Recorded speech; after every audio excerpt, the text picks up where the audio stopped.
नमस्कार सभी को। मेरे चैनल में आप सभी का हार्दिक स्वागत है। आज मैं उपस्थित हूँ धर्मवीर भारती द्वारा लिखा गया उपन्यास गुनाहों का देवता का 18वां भाग लेकर। तो आइए इसका कथानक प्रारंभ करते हैं।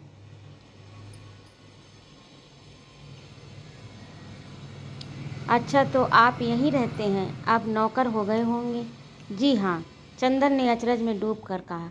लेकिन आप इतनी जानकारी और परिचय की बातें कर रही हैं, मैंने आपको पहचाना नहीं, क्षमा कीजिएगा। वह लड़की हंसी, जैसे अपनी किस्मत, जिंदगी, अपने इतिहास पर हंस रही हो। आप मुझको कैसे पहचान सकते हैं? मैं ज़रूर आपको देख चुकी हूँ। मेरे आपके बीच में दरअसल एक रोशनदान था। मेरा मतलब सुधा से है। ओह, मैं समझा आप गेसु हैं। जी हाँ। और गेसु ने बहुत तमीज़ से अपनी चुन्नी ओढ़ ली। आप तो शादी के बाद जैसे बिल्कुल खो ही गई। अपनी सहेली को भी एक खत नहीं लिखा। अख्तर मियाँ मज़े में हैं? आपको ये सब कैसे मालूम? बहुत आकुल होकर गेसु बोली, और उसकी पीली आंखों में और भी मैलापन आ गया। मुझे सुधा से मालूम हुआ था। मैं तो उम्मीद कर रहा था कि आप लोगों को एक दावत ज़रूर देंगी। हम लोगों को एक दावत ज़रूर देंगी, लेकिन कुछ मालूम ही नहीं हुआ। एक बार सुधा जी ने आपके यहाँ भेजा तो मालूम हुआ कि आप लोगों ने मकान ही छोड़ दिया है। जी हाँ, मैं देहरादून में थी। अम्मी जान वगैरह सभी वहीं थी। अभी हाल में ही वहाँ कुछ पनाहगीर पहुँचे। पनाहगीर? जी, पंजाब के सिख वगैरह। कुछ झगड़ा हो गया तो हम लोग चले आए। अब हम लोग यहीं हैं। अख्तर मियाँ कहाँ हैं? मिर्ज़ापुर में पीतल का रोज़गार कर रहे हैं, और उनकी बीवी देहरादून में थी। ये सज़ा क्यों दी आपने उन्हें? सज़ा की कोई बात नहीं। केसु का स्वर घुटता हुआ सा मालूम दे रहा था। उनकी बीवी उनके साथ है। क्या मतलब? आप तो अजब सी बातें कर रही हैं। अगर मैं भूल नहीं करता तो आपकी शादी? जी हाँ। बड़ी ही उदास हंसी हंसकर गेसु बोली। आपसे चंदर भाई मैं क्या छिपाऊंगी। जैसे सुधा वैसे आप। मेरी शादी उनसे नहीं हुई।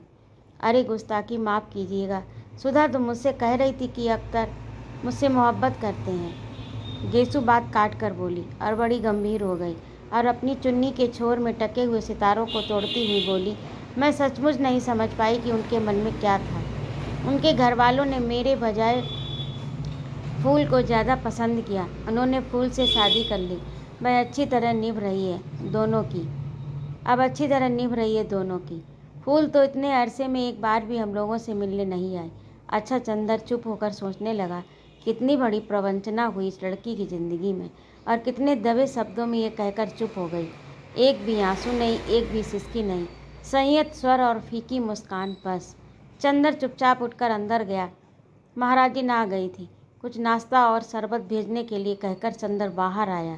गेसु चुपचाप लॉन की ओर देख रही थी शून्य निगाहों से। चंदर आकर बैठ गया और बोला, बहुत धोखा दिया आपको। छी, ऐसे बात नहीं कहते चंदर भाई। कौन जानता है कि अख्तर की मजबूरी रही हो। जिसको मैंने अपना सरताज माना, उसके लिए ऐसा ख्याल भी दिल में लाना गुनाह है। मैं इतनी गिरी हुई नहीं कि यह सोचूं उन्होंने धोखा दिया। गेसु दांत तले जबान दबाकर बोली। चंदर दंग रह गया।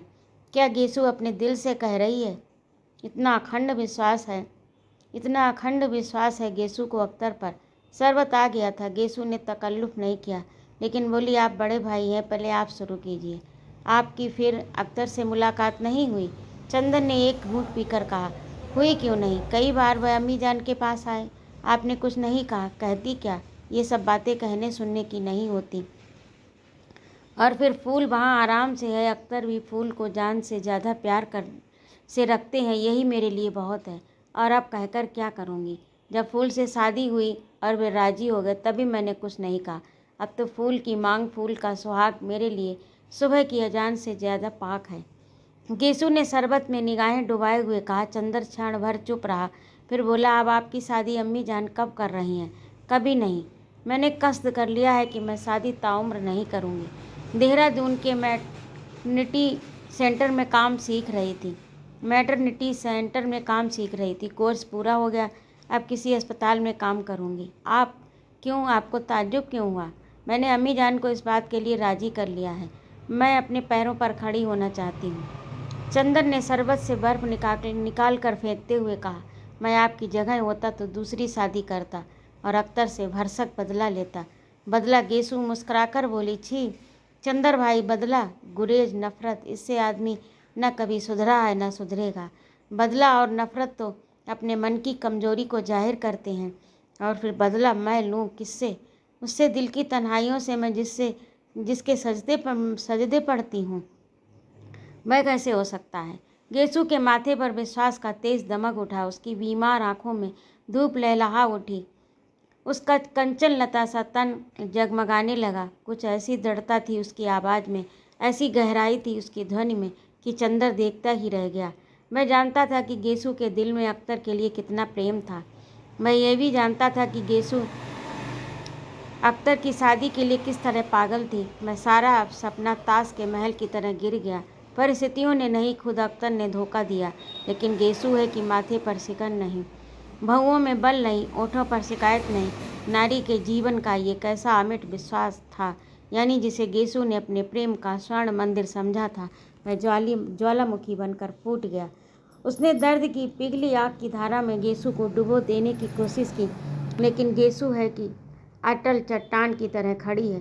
चंदर के मन में कहीं कोई टीस उठी।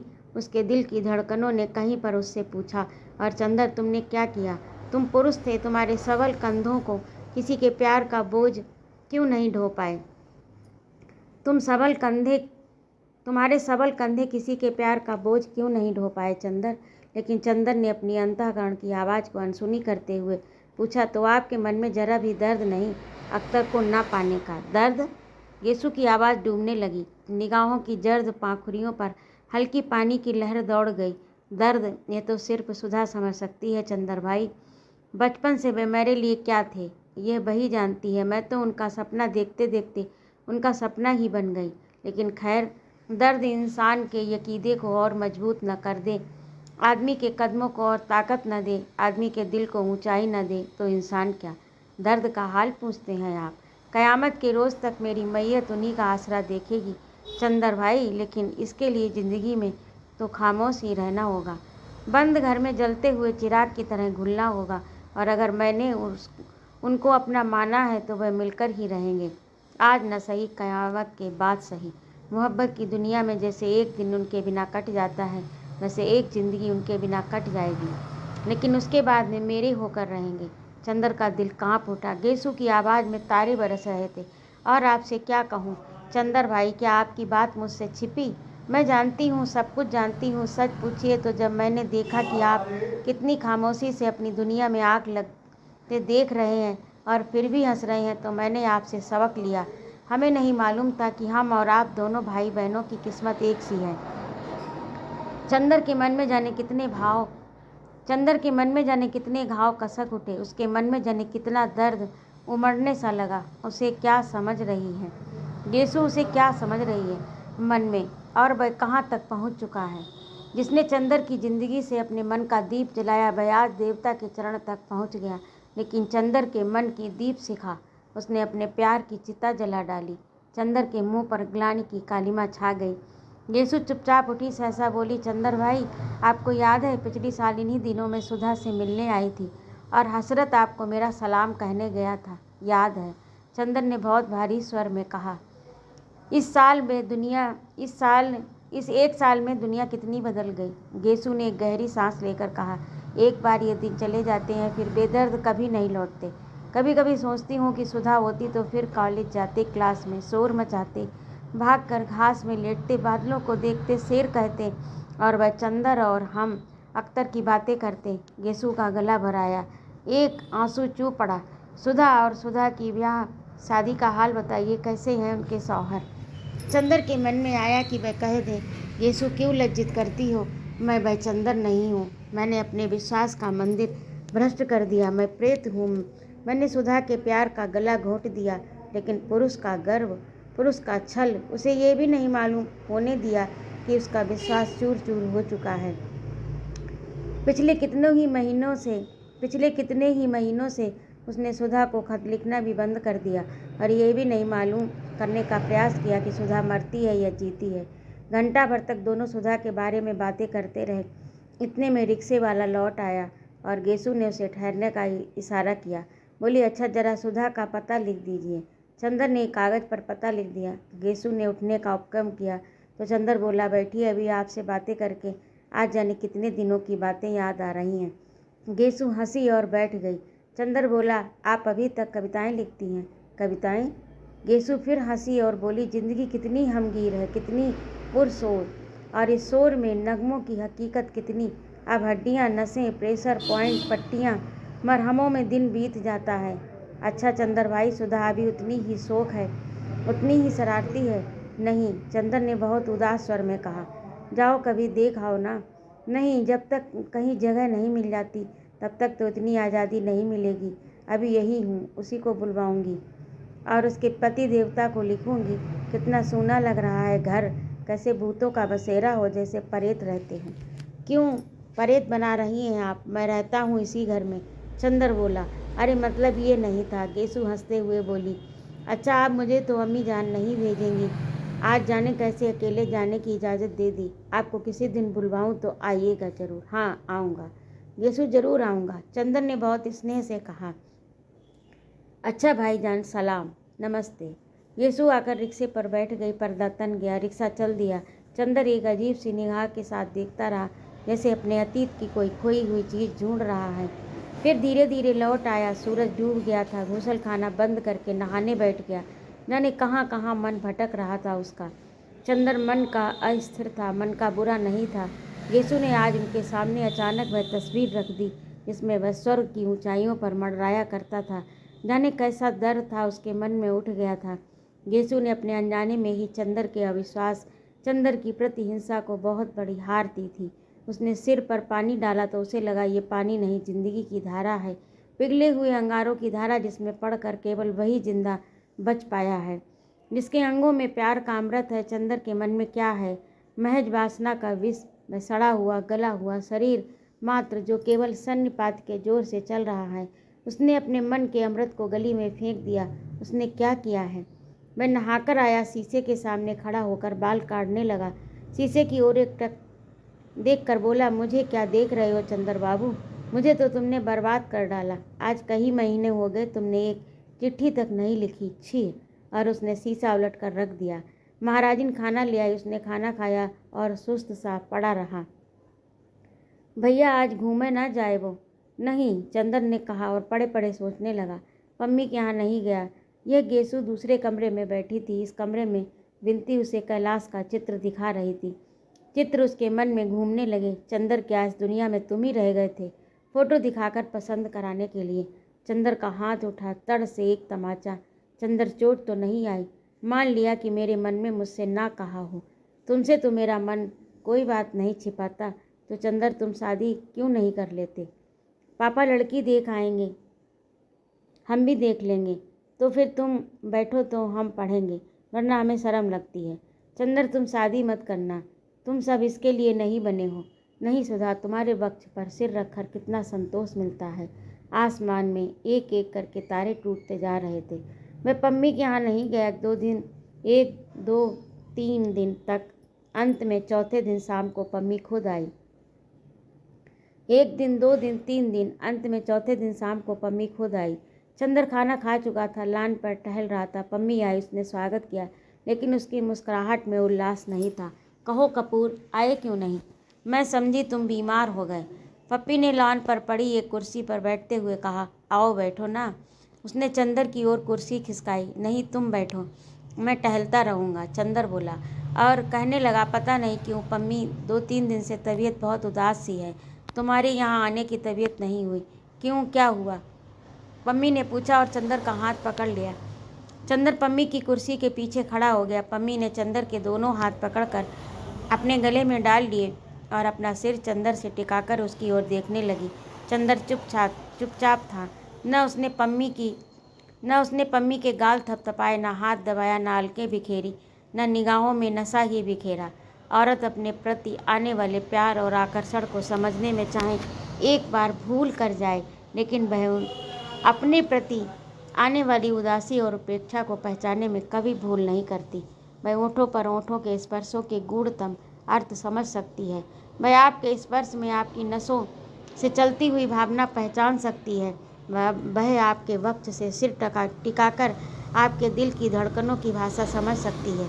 यदि उसे थोड़ा सा भी अनुभव है और आप उसके हाथ पर हाथ रखते हैं तो स्पर्श की अनुभूति से ही जान जाएगी कि आप उससे कोई प्रश्न कर रहे हैं, कोई याचना कर रहे हैं, सांत्वना दे रहे हैं या सांत्वना मांग रहे हैं, क्षमा मांग रहे हैं या क्षमा दे रहे हैं, प्यार का प्रारंभ कर रहे हैं या समाप्त कर रहे हैं, स्वागत कर रहे हैं या विदा दे रहे हैं। ये पुलक का स्पर्श है या उदासी का चाव, नशे का स्पर्श है या खिन्नता और बेमनी का।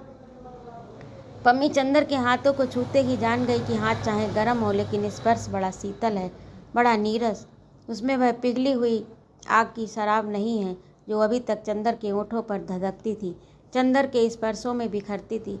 कुछ तबीयत खराब है कपूर, बैठ जाओ। पम्मी ने उठकर चंदर को ज़बरदस्ती बिठाल दिया। आजकल बहुत मेहनत पड़ती है, क्यों? चलो तुम हमारे यहाँ रहो। पम्मी में केवल शरीर की प्यास थी। ये कहना पम्मी के प्रति अन्याय होगा। पम्मी में एक बहुत गहरी हमदर्दी थी चंदर के लिए। चंदर अगर शरीर की प्यास को जीत भी लेता तो उसकी हमदर्दी को वह नहीं ठुकरा पाता था। उस हमदर्दी का तिरस्कार होने से पम्मी दुखी होती थी और उसे वह तभी स्वीकृत समझती जब चंदर उसके रूप के आकर्षण में डूबा रहे। अगर पुरुषों के ओंठों में तीखी प्यास न हो, बहुपासों में जहर न हो, तो वासना की शिथिलता से नारी फौरन समझ जाती है कि संबंधों में दूरी आती जा रही है। संबंधों की घनिष्ठता को नापने का नारी के पास एक ही मापदंड है, चुंबन का तीखापन। चंदर के मन में ही नहीं वरन स्पर्शों में भी इतनी बिखरती हुई उदासी थी, इतनी उपेक्षा थी कि पम्मी पर मरमाहत हो गई।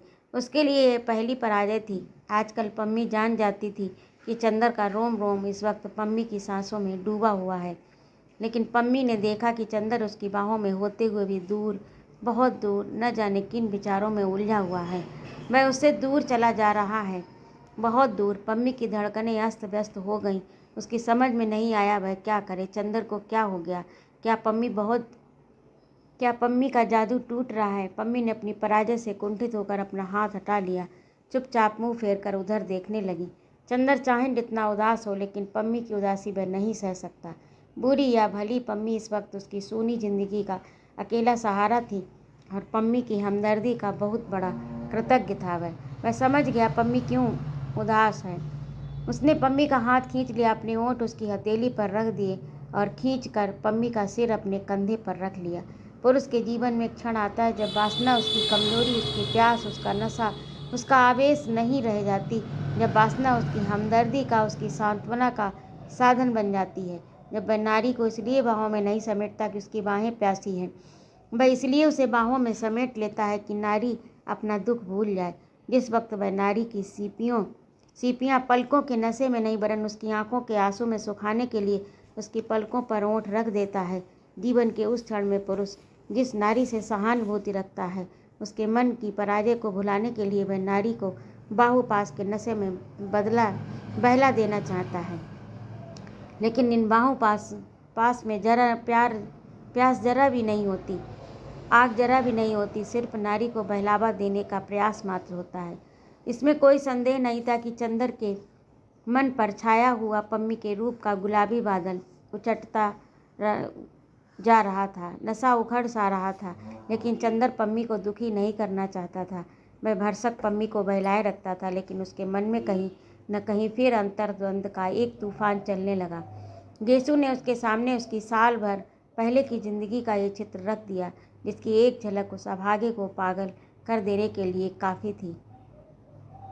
चंदर जैसे तैसे मन को पत्थर बनाकर, अपनी आत्मा को रूप की शराब में डुबोकर, अपने विश्वासों को छल कर उसमें भुला पाया था, उसे जीत पाया था। लेकिन गेसु की बातों ने उसके मन में मूर्छित पड़ी अभिशाप की छाया में फिर प्राण प्रतिष्ठा कर दी और आधी रात के सन्नाटे में फिर चंदर को सुनाई देता था कि उसके मन में कोई काली छाया बार बार सिसकने लगती है। चंदर के हृदय से टकराकर वह रुदन बार बार कहता था, देवता तुमने मेरी हत्या कर डाली, मेरी हत्या जिसे तुमने स्वर्ग और ईश्वर से बढ़कर माना है। चंदर इन आवाज़ों से घबरा उठता था। विस्मरण की एक तरंग जहाँ चंदर को पम्मी के पास खींच लाई थी, वहाँ अतीत के स्मरण की दूसरी तरंग उसे बेग में उलझाकर जैसे फिर उसे दूर खींच ले जाने के लिए व्याकुल हो उठी।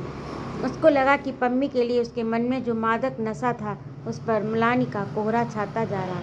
अभी तक उसने जो कुछ किया उसके लिए उसी के मन में कहीं न कहीं हल्की सी अरुचि झलकने लगी थी। फिर भी पम्मी का जादू बदस्तूर कायम था। मैं पम्मी के प्रति कृतज्ञ था और पम्मी को कहीं किसी भी हालत में दुखी नहीं करना चाहता था, भले वह गुनाह करके अपनी कृतज्ञता जाहिर क्यों ना कर पाए। लेकिन वैसे बिनती के मन में चंदर के प्रति जो श्रद्धा थी वह नैतिकता अनैतिकता के बंधन से ऊपर उठकर थी। वैसे ही चंदर के मन में पम्मी के प्रति कृतज्ञता पुण्य और पाप के बंधन से ऊपर उठकर थी। बिनती ने एक दिन चंदर से कहा था, यदि वह चंदर को असंतुष्ट करती है तो वह उसे इतना बड़ा गुनाह लगता है कि उसके सामने उसे किसी भी पाप पुण्य की परवाह नहीं है। उसी तरह चंदर सोचता था कि संभव है उसका और पम्मी का ये संबंध पापमय हो, लेकिन इस संबंध को तोड़कर पम्मी को असंतुष्ट और दुखी करना इतना बड़ा पाप होगा जो अक्षम्य है। लेकिन वह नशा टूट चुका था, वह सांस धीमी पड़ गई थी। अपनी हर कोशिश के बावजूद वह पम्मी को उदास होने से बचा ना पाता था। एक दिन सुबह जब कॉलेज जा रहा था, पम्मी की कार आई। पम्मी बहुत उदास थी। चंदन ने आते ही उसका स्वागत किया। उसके कानों में एक नीले पत्थर का बुंदा था जिसकी हल्की छां गालों पर पड़ रही थी। चंदन ने झुककर वह नीली छां चूम ली। पम्मी कुछ नहीं बोली, वह बैठ गई। फिर चंदन से बोली, मैं लखनऊ जा रही हूँ कपूर। कब? आज। हाँ, अभी कार से। क्यों? यूं ही मन ऊब गया। पता नहीं कौन सी छां मुझ पर छाया गई है, कौन सी छां मुझ पर छा गई है कि मैं शायद लखनऊ से मसूरी चली जाऊं। मैं तुम्हें जाने नहीं दूंगा। पहले तो तुमने बताया नहीं। तुम्ही ने कहा पहले बताया था। तुम्ही ने कहा पहले बताया था। क्या? कुछ भी नहीं। अच्छा, चल रही हूँ। सुनो तो। नहीं, अब रोक नहीं सकते तुम, बहुत दूर जाना है चंदर। वह चल दी। फिर वह लौटी और जैसे युगों युगों की प्यास बुझा रही हो चंदर के गले में झूल गई, कस लिया। चंदर को 5 मिनट तक सहसा वह अलग हो गई और फिर बिना कुछ बोले कार में बैठ गई। पम्मी, तुम्हें ये हुआ क्या? कुछ नहीं कपूर। पम्मी कार स्टार्ट करते हुए बोली, मैं तुमसे जितनी ही दूर हूँ उतना ही अच्छा, मेरे लिए भी, तुम्हारे लिए भी।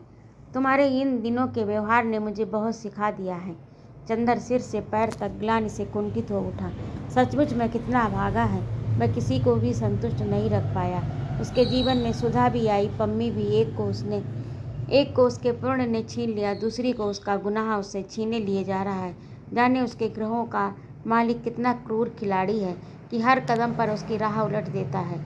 नहीं, वह पम्मी को नहीं खो सकता। उसने पम्मी का कॉलर पकड़ लिया। पम्मी, तुम्हें हमारी कसम, बुरा मत मानो, मैं तुम्हें जाने नहीं दूंगा।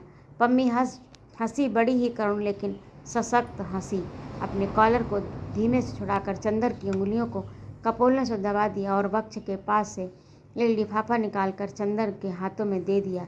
कार स्टार्ट कर दी। पीछे मुड़कर नहीं देखा। कार कड़ुए धुएं का बादल चंदर की ओर उड़ाकर आगे चल दी। जब कार ओझल हो गई तब चंदर को होश आया कि उसके हाथ में एक लिफाफा भी है। उसने सोचा फौरन कार लेकर जाए और पम्मी को रोक ले। फिर सोचा पहले पढ़ तो ले, ये क्या है। उसने लिफाफा खोला और पढ़ने लगा।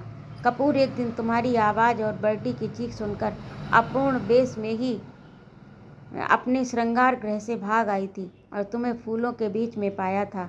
आज तुम्हारी आवाज़ मेरे लिए मूक हो गई है और असंतोष और उदासी के कांटों के बीच में तुम्हें छोड़कर जा रही हूँ इसलिए कि अब तुम्हें मेरी ज़रूरत नहीं रही।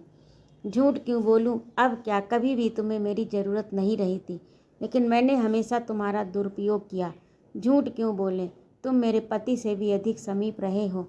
तुमसे कुछ छिपाऊंगी नहीं। मैं तुमसे मिली थी जब मैं एकाकी थी, उदास थी। लगता था उस समय तुम मेरी सुनसान दुनिया में रोशनी के देवदूत की तरह आए थे। तुम उस समय बहुत भोले, बहुत सुकुमार, बहुत ही पवित्र थे। मेरे मन में उस दिन तुम्हारे लिए जाने कितना प्यार उमड़ आया था। मैं पागल हो उठी। मैंने तुम्हें उस दिन सलामी की कहानी सुनाई थी। सिनेमा घर में उसी अभागिन सलामी की तरह मैं भी पैगंबर को चूमने के लिए व्याकुल हो उठी। देखा तुम पवित्रता को प्यार करते हो। सोचा यदि तुम्हें तुमसे प्यार ही जीतना है तो तुमसे पवित्रता की बातें करूं। मैं जानती थी कि सेक्स प्यार का आवश्यक अंग है, लेकिन मन में तीखी प्यास लेकर भी मैंने तुमसे सेक्स विरोधी बातें शुरू की। मुंह पर पवित्रता और अंदर में भोग का सिद्धांत रखते हुए भी मेरा अंग अंग प्यासा हो उठा। तुम्हें होठों तक खींच लाई, लेकिन फिर साहस नहीं हुआ। फिर मैंने उस छोकरी को देखा, उस नितांत प्रतिभाहीन दुर्बल मना छोकरी मिस सुधा को।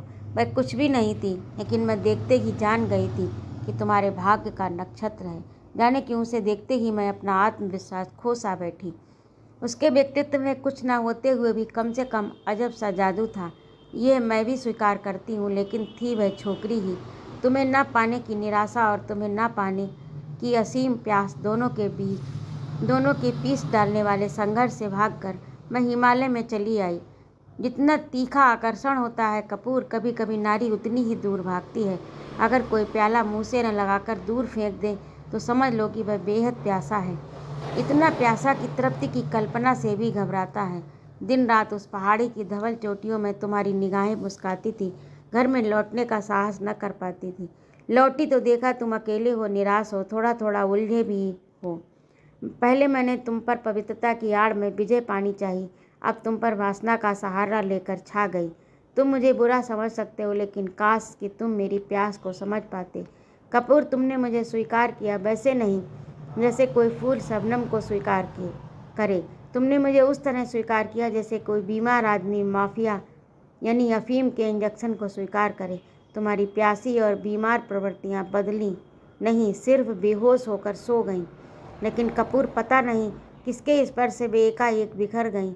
मैं जानती हूँ इधर तुम में क्या परिवर्तन आ गया है। मैं तुम्हें उसके लिए अपराधी नहीं ठहराती कपूर। मैं जानती हूँ तुम मेरे प्रति अब भी कितने कृतज्ञ हो, कितने स्नेहशील हो, लेकिन अब तुम्हें वह प्यास नहीं, वह नशा नहीं। तुम्हारे मन की वासना अब मेरे लिए तरस में बदलती जा रही है। मुझे वह दिन याद है, अच्छी तरह याद है, जब तुम्हारे जलते हुए होठों ने इतनी गहरी वासना से मेरे होठों को समेट लिया था कि मेरे लिए अपना व्यक्तित्व ही एक सपना बन गया। लगता था सभी सितारों का तेज भी इसकी एक चिंगारी के सामने फीका है। लेकिन आज ओंठ हैं, आग के फूल नहीं रहे। पहले मेरी एक झलक से तुम्हारे रोम रोम में सैकड़ों इच्छाओं की आंधियां गरज उठती थी। आज तुम्हारी नसों का खून ठंडा है, तुम्हारी निगाहें पथराई हुई हैं, और तुम इस तरह वासना मेरी ओर फेंक देते हो जैसे तुम किसी पालतू बिल्ली को पाव रोटी का टुकड़ा दे रहे हो। मैं जानती हूँ कि हम दोनों के संबंधों की उष्णता खत्म हो गई है। अब तुम्हारे मन में महज एक तरस है, एक कृतज्ञता है, और कपूर, वह मैं स्वीकार नहीं कर सकूँगी। क्षमा करना, मेरा भी स्वाभिमान है। तो ये था आज का भाग। आपको कैसा लगा कमेंट करके अवश्य बताइएगा, और यदि आपको मेरा कहाना अच्छा लगता हो तो कृपया मेरे चैनल को सब्सक्राइब करें, लाइक और कमेंट करें तथा अपने मित्रों में शेयर भी करें। और इसके सभी भाग आपको मेरे इसी प्लेलिस्ट के अंतर्गत प्राप्त हो जाएंगे। सुनने के लिए बहुत बहुत धन्यवाद। जय माँ भारती।